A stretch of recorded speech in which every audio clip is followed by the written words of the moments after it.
Hello guys, how are you? I hope you're fine. Fala galerinha, como vocês estão? Espero que vocês estejam bem.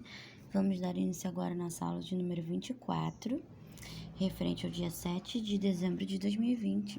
E essa é a nossa última aula, tá? A próxima aula que virá será só para quem ficou de recuperação. Então, a gente ainda tem 3 conteúdos do livro para serem fechados. Eu vou falar um pouquinho sobre esses 3 nesse vídeo agora. E no próximo vídeo, eu vou deixar só os gabaritos, tá ok? Então, a aula do dia 7 de dezembro, ela tá dividida em 2 partes. Vocês terão 2 vídeos da aula de inglês do 6º ano, tá bem? Então, vamos lá. Hoje nós vamos falar sobre verb to be e demonstrative pronouns. Essas 2 matérias se encontram nas páginas 333 até 335. Depois nós vamos falar sobre verb to have.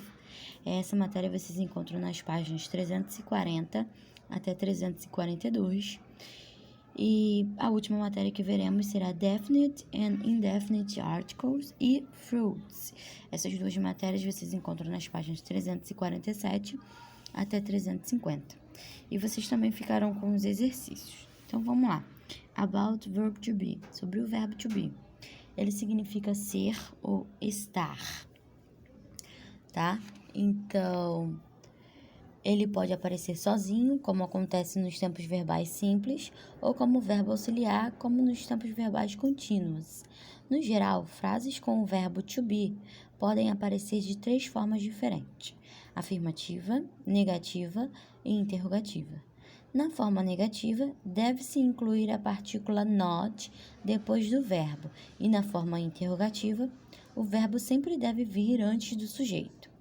Na página 333, vocês têm umas tabelinhas com a sua forma afirmativa e a negativa, também a interrogativa, e algumas possíveis respostas de acordo com os tempos verbais. Então, no simple present, a gente pode ver a forma afirmativa.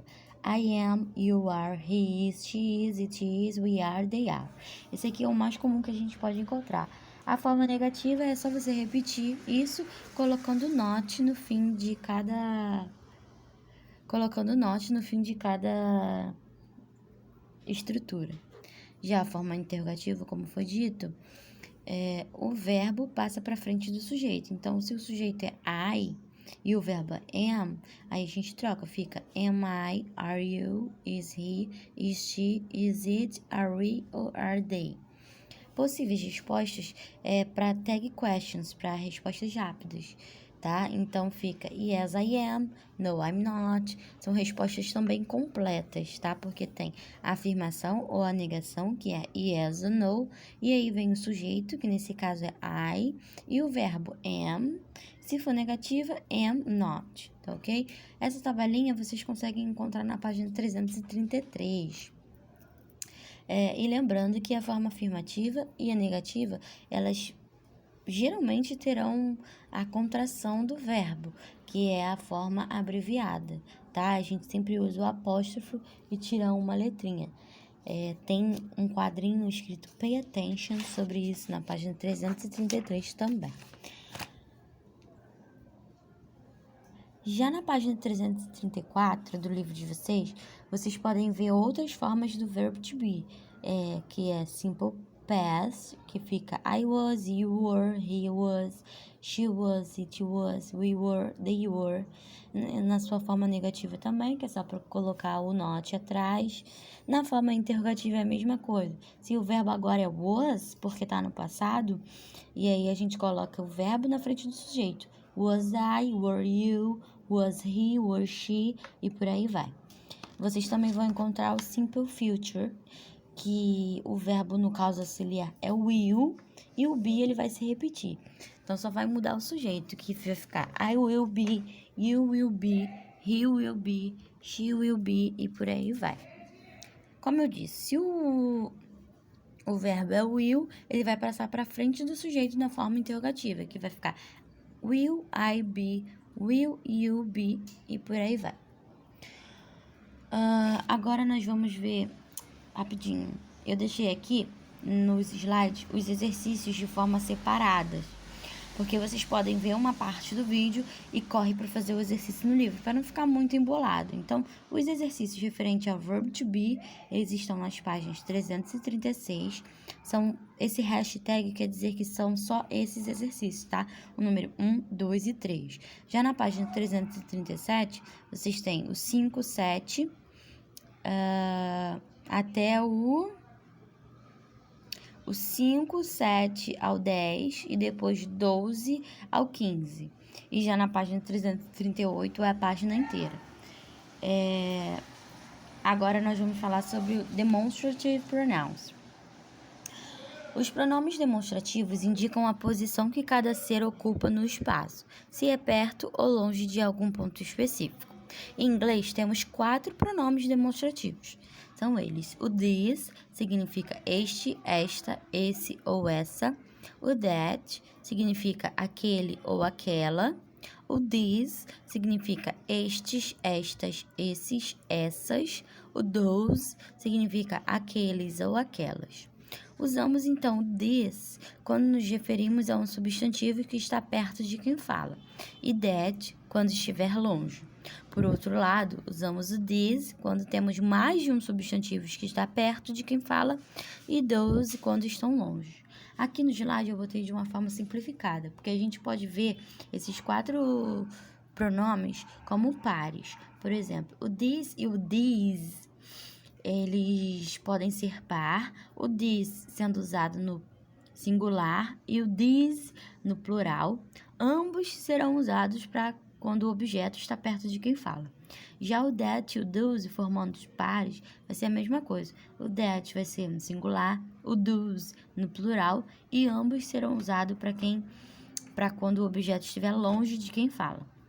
Os exercícios referentes a essa matéria vocês encontram nas páginas 336, que é o exercício número 4, e 337, que é o exercício número 6. Agora sobre o verb to have, que é o verbo ter. Essa é a tradução do verbo. To have significa ter. Então, vamos lá. E ele é geralmente utilizado com a ideia de posse, tá? Então, eu tenho, você tem, dando essa ideia. Sua conjugação é feita da seguinte forma. E aí, vocês têm megas tabelas na página 341 e também na página 342 sobre os tempos verbais e as formas de conjugação desse verbo. Por exemplo, no simple present é o mais comum. Então, vai ficar I have, you have, he, she, it, has, tá? Sempre esses 3 vão ficar um pouquinho diferentes. We have, they have.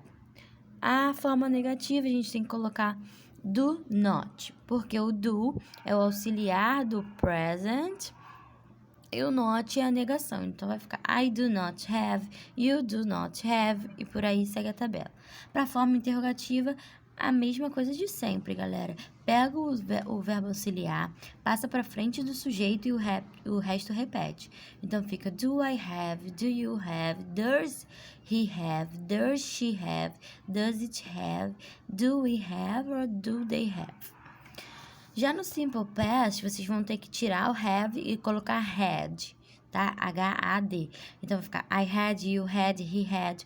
Vai ficar had para todos, não vai ter nenhuma diferença. O auxiliar do passado, do past, é o did. Então, fica I did not have, you did not have. Esse na forma negativa. Se quisermos colocar na forma interrogativa, vou passar o did para frente de todo mundo, do sujeito, e vou iniciar a frase com did. Did I have? Did you have? Did he have? E por aí vai. E se eu quiser falar no simple future, que é o futuro, a mesma coisa, o auxiliar vai ser will e o have você pode usar normalmente. Então, vai ficar I will have, you will have. E para a forma negativa, eu vou colocar o not depois do verbo auxiliar, que é will, né? I will not have. You will not have. Interrogativa, eu passei o auxiliar para frente de todo mundo, inclusive do sujeito. Então, will I have, will you have, e por aí vai. Lembrando sempre da forma negativa, que é, na maioria das vezes, possível a contração, a abreviação. Então, do not have pode ficar don't have. Does not have pode ficar doesn't have. Did not have pode ficar didn't have. Will not have pode ficar won't have. Tá ok? E os exercícios sobre essa matéria estarão nas páginas 343 e 343 até 346. Agora, about articles, sobre os artigos, tá? Os artigos em inglês, eles podem ser definidos ou indefinidos.